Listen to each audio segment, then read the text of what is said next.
부자되기 프로젝트. 안녕하세요, 하루입니다. 이번 부자되기 프로젝트는 총 6편으로 구성되어 있으며 오늘은 그 첫 번째 이야기로 부에 관한 충격적인 진실을 함께 알아보겠습니다. 이 프로젝트를 끝까지 함께 따라오신다면 여러분은 분명히 완전히 달라진 자신의 모습을 마주하게 될 것입니다. 그럼 지금부터 부와 번영의 기적 같은 책을 낭독하겠습니다. 숨을 깊이 들이마시고 마음을 편안히 하신 뒤 집중하여 들어주시면 감사하겠습니다. 번영의 역동적 법칙, 1962년 캐서린 폰더. 부에 대한 충격적인 진실은 부자가 되는 것이 당신에게 잘못된 일이 아니라 오히려 당연히 맞는 일이라는 점이다. 러셀 콘웰은 그의 유명한 강연 다이아몬드 밭에서 이 점을 강조했다. 당신은 부자가 되어야 합니다. 가난하게 살 권리는 없습니다. 부유하지 못한 삶은 하나의 불행이며 더 큰 불행은 당신이 얼마든지 부자가 될 수 있었음에도 불구하고 가난을 선택했다는 사실입니다.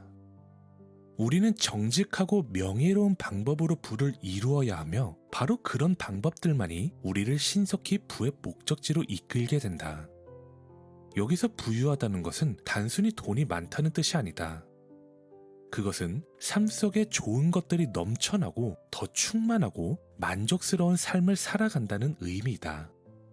실제로 당신이 지금 누리고 있는 평화, 건강, 행복, 풍요의 정도가 바로 당신의 번영의 척도가 된다. 그리고 놀랍게도 그런 삶을 이루는 것은 지금 당신이 생각하는 것보다 훨씬 쉽다. 이 또한 부에 관한 충격적인 진실이다. 나는 지금 이 자리에서 당신의 지금 현실의 경제적, 개인적 문제를 해결하는데 실질적인 도움을 주고자 한다. 당신이 현재를 바로잡기 시작하면 죽은 과거와 아직 오지 않은 미래 또한 자연스럽게 정돈될 것이다. 당신은 번영을 원해야 한다. 그것은 당연한 일이다. 내가 번영에 관한 강연을 처음 시작했을 때 가장 충격적이었던 사실 중 하나는 많은 사람들이 여전히 한 가지 오래된 내적 갈등에 얽매여 있다는 점이었다. 물론 그들은 번영을 원했다. 모든 정상적인 사람은 그렇다. 하지만 그들 중 많은 사람들이 마음속 깊은 곳에서 몰래 의문을 품고 있었다. 내가 과연 부자가 될 수 있을까? 의문을 느끼고 있었던 것이다. 강연에 참석한 수많은 비즈니스맨들조차 매일 열심히 일하고 있으면서도 자신이 부자가 될 수 있을까에 대해 어딘가 의문스러워하고 있었다. 이러한 잘못된 사고방식은 결국 그들의 삶에 모순된 결과를 만들어내고 있었고 아무리 노력해도 원하는 성공을 이루지 못하게 만드는 장애물이 되고 있었다. 그래서 나는 결심했다. 이 낡은 사고방식을 단번에 깨부수기 위해서는 조금은 과감하고 충격적인 생각들을 꺼내야겠다고 말이다. 그 후 몇 차례 강연에 걸쳐 나는 신, 인간, 번영이 어떻게 신성하게 연결되어 있는지를 집중적으로 설명했다. 처음에는 다소 충격적이었던 이 메시지들이 서서히 사람들의 마음을 깨우기 시작했고 그들은 이전과는 비교할 수 없는 속도로 삶이 달라지기 시작했다. 이후 나는 전국을 돌며 강연을 이어나갔고 수많은 사람들과 1:1 상담을 하거나 라디오, TV, 인터뷰를 통해 계속해서 이 주제를 다루었다. 하지만 놀랍게도 여전히 같은 문제가 반복되고 있었다. 다시 말한다. 당신은 부유해질 수 있다. 그것은 결코 잘못된 일이 아니다. 명확하게 말해보자. 당신은 가난한 채로는 진정 행복할 수 없다.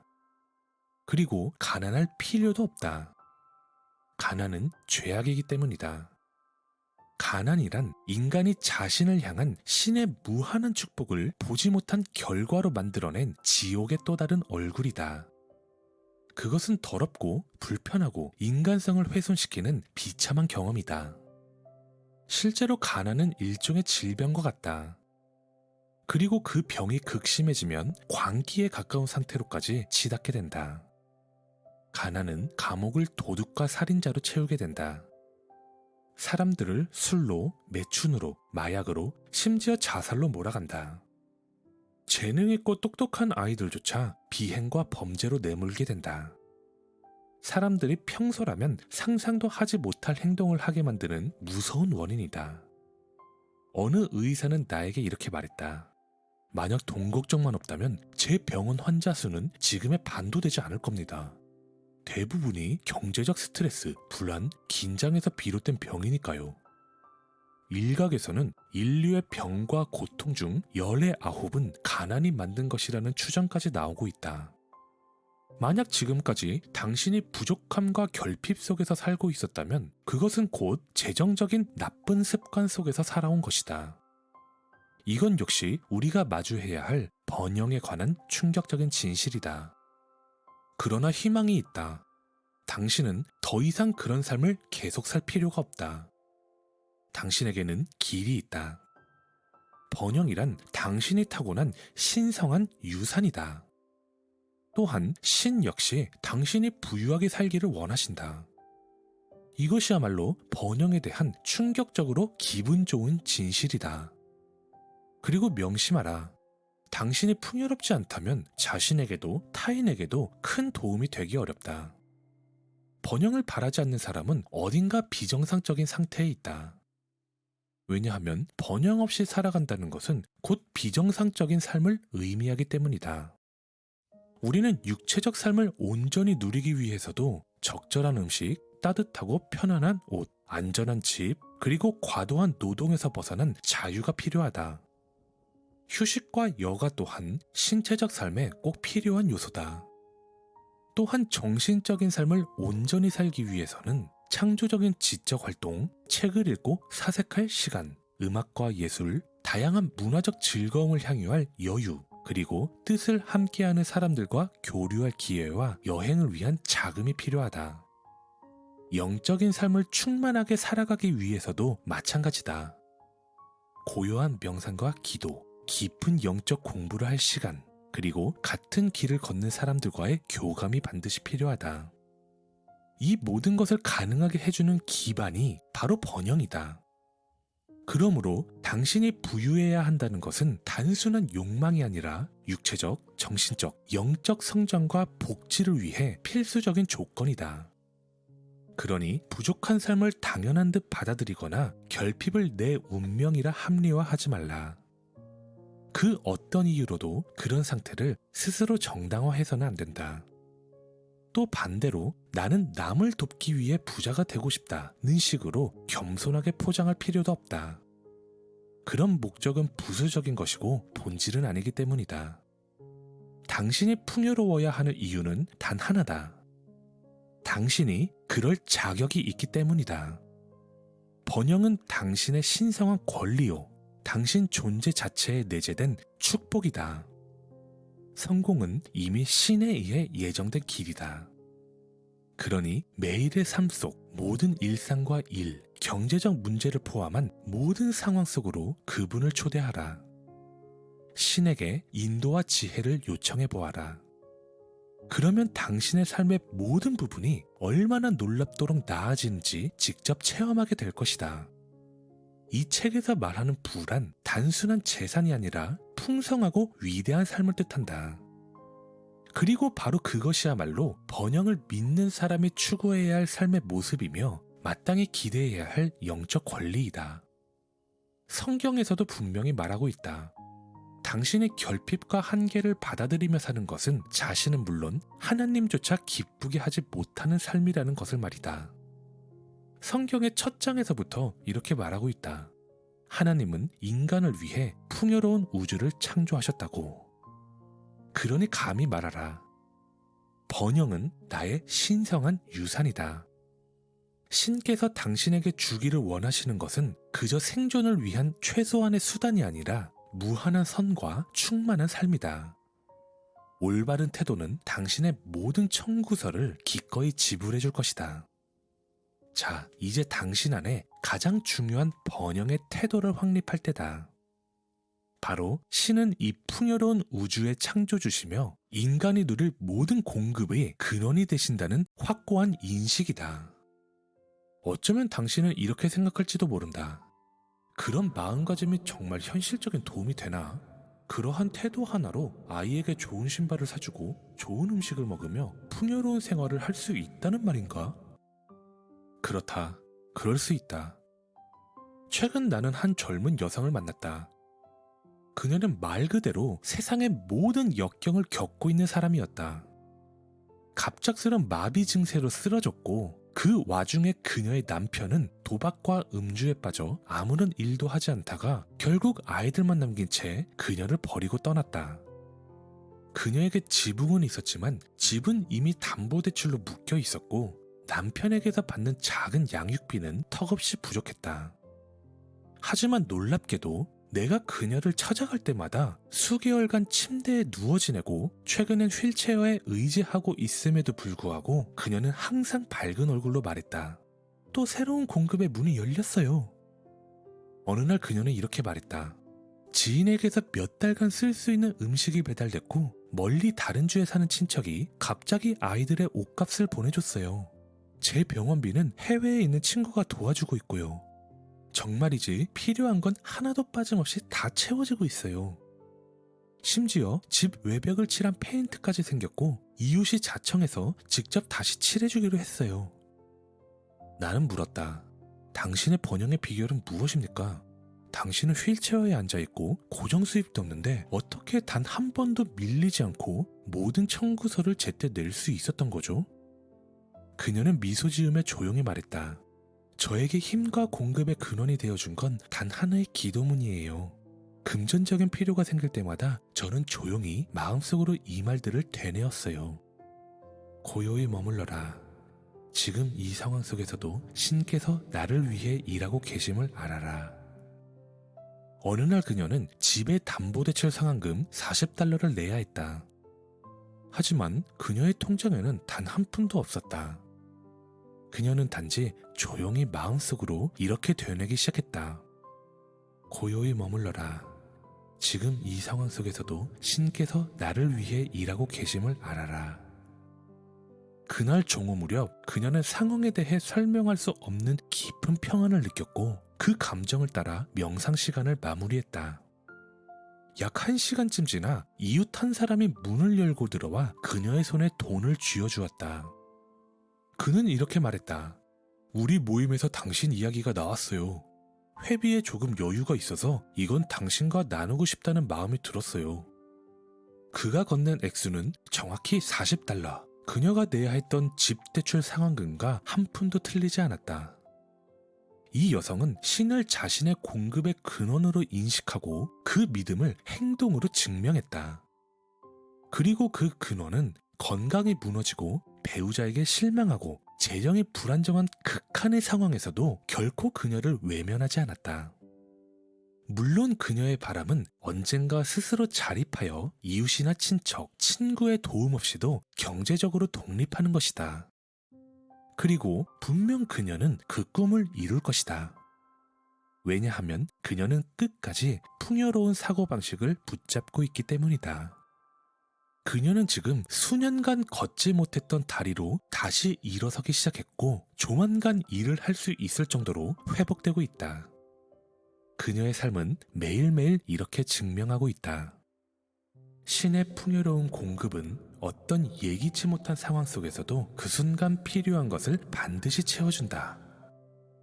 또한 어떤 주부는 그 주에 2개의 청구서로 100달러가 필요했다. 그녀는 지불할 돈이 없었다. 하지만 돈이 없다는 불안이 엄습할 때마다 이렇게 선언했다. 신은 나의 인도자시니 나에겐 아무런 부족함이 없다. 그리고 청구서 마감일인 금요일 아침 우편함에는 110달러가 담긴 수표가 도착했다. 그 돈은 남편이 수년 전 다녔던 회사에서 보내온 것이었다.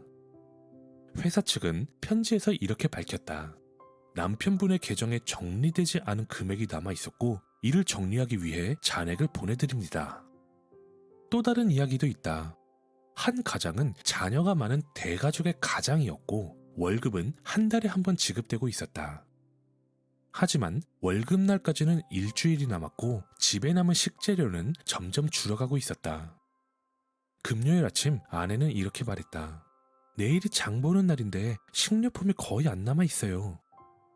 그 부부는 함께 조용히 마음을 모았다. 그리고 신을 공급의 근원으로 바라보며 그분의 인도와 공급을 믿기로 했다. 이 부부는 그 믿음을 이렇게 실천했다. 우리의 풍요는 신에게로부터 옵니다. 그들은 이 믿음의 말을 하루에도 수차례 입으로 마음으로 되뇌었다. 그리고 토요일 아침 우편함에는 세무국으로부터 온 소득세 환급 수표가 도착해 있었다. 금액은 정확히 $60였다. 이 부부는 연방 정부로부터 수백 달러의 환급금을 기다리고 있었지만 주정부 환급금은 아예 기억도 못하고 있던 상황이었다.